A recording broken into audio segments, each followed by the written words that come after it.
हरे कृष्णा साथियों, कैसे हैं आप सब। उम्मीद है आप लोग स्वस्थ होंगे और आनंदित होंगे। आइए वार्तालाप के क्रम को आगे बढ़ाते हैं। एक बालक अपने पिता के साथ मेले में घूमने जाता है और वो वहां पाता है बहुत ज्यादा भीड़, जहां पर बहुत से लोग झूला लेने के लिए व्याकुल हैं, बहुत से लोग पकवान की दुकान पे पकवान खरीदने के लिए व्याकुल हैं, बहुत से लोग खिलौने खरीदने के लिए वहां व्याकुल हैं। वो बालक बिल्कुल ही कंफ्यूज हो जाता है। उसे कुछ भी समझ नहीं आता कि वो क्या करे। वो झूला ले, वो खिलौने खरीदे, वो पकवान खाए या कोई और गतिविधि करे। तभी बगल में उसके पिताजी खड़े होते हैं। वो पिताजी की उंगली पकड़ लेता है और अब जो वो फैसले खुद लेने का प्रयास कर रहा था, उसके बिहाफ पे पिताजी फैसले लेते हैं कि क्या उस बालक के लिए उचित है, क्या उस बालक के लिए अनुचित है।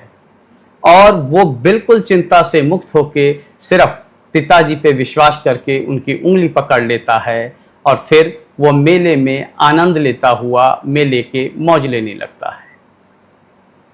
ठीक यही दशा आपकी और हमारी भी है। इस सृष्टि में हम लोग कंफ्यूज्ड स्टेट ऑफ माइंड में बैठे हैं। ये सृष्टि भी एक मेला है जहां हम ये फैसले करने में असमर्थ हैं कि क्या हमारे लिए उचित है, क्या हमारे लिए अनुचित है।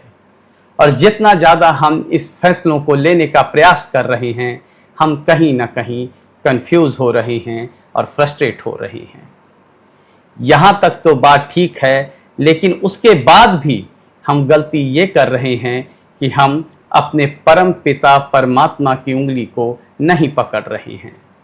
हम अपनी चिंता, अपने फैसले उन पर नहीं छोड़ रहे हैं, क्योंकि इस जीवन का आनंद लेने का एकमात्र मूल तरीका यही है कि आप अपनी परेशानी, अपनी चिंता परमात्मा पर छोड़ दें और आप इस सृष्टि में अपने जीवन का आनंद लें।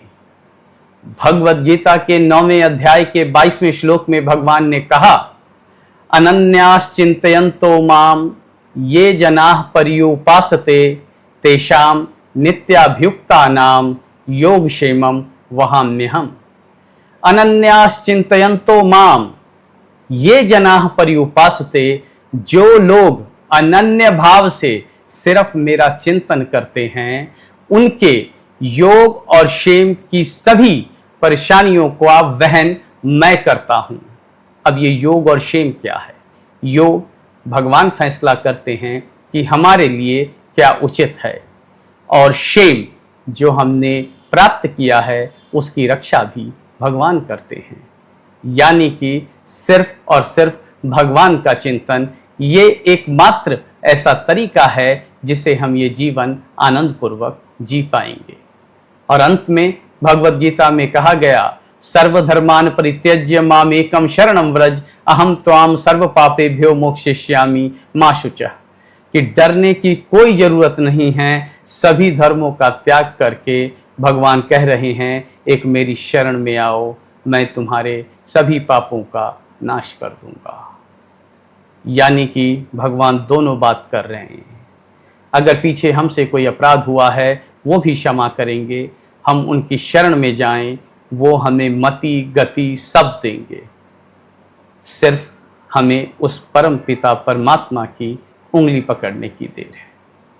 इन्हीं शब्दों के साथ आपसे विदा।